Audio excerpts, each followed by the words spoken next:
A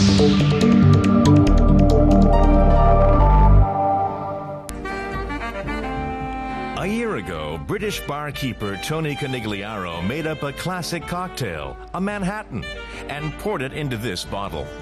He wanted to see what would happen if it was given time to mature. Made with whiskey, sweet vermouth, and bitters, it apparently improves with age. I put some tests down, and after 6 months I kind of tried them, and they weren't that good. So I kind of left them in the cellar. I completely forgot about it.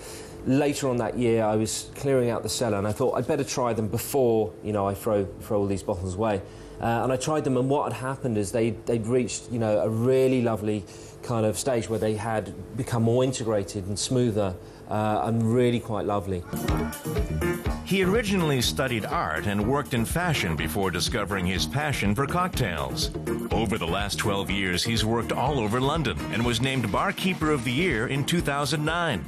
Among those in the know, he's widely seen as one of the most innovative bartenders in Europe. A lot of people have said what I do is almost like kind of future retro, that we look at classic cocktails and the frameworks where they kind of, you know, of how they work, and then push those, you know, using, you know, futuristic techniques. So we almost deconstruct the flavours and the process, and see, you know, how its internal logic works, and then we kind of fiddle around with the internal logic. These steps lead to a small room above the bar, his laboratory. It contains equipment that costs up to 10,000 euros. This is where Tony Conigliaro likes to experiment with flavors and techniques.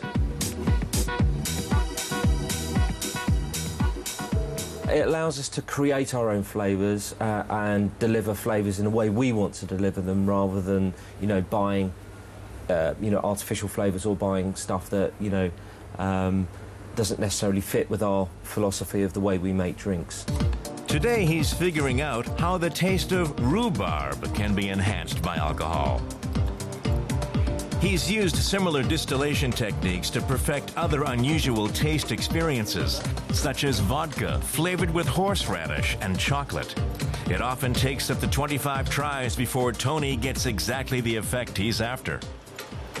I think, you know, we need to put a bit more rhubarb in and get a bit more of the rhubarb flavour, and maybe do a slower distillation, because that and that have basically not fused as well as I wanted them to. This quiet side street in London's fashionable Islington neighbourhood is home to the bar 69 Colebrook Row. Tony only opened it a year ago, but it's already been named Bar of the Year, and it's very exclusive. Right now, Tony's mixing a dry martini. It's made of gin and vermouth, but Tony's signature ingredient is his own specially developed essence. That makes the cocktail even drier. He also prefers to stir rather than shake. By shaking a drink, you add air to the drink, but also you're diluting it more. What you really want to do is bind the flavours together, and this is why we stir it, to kind of integrate both ingredients into each other.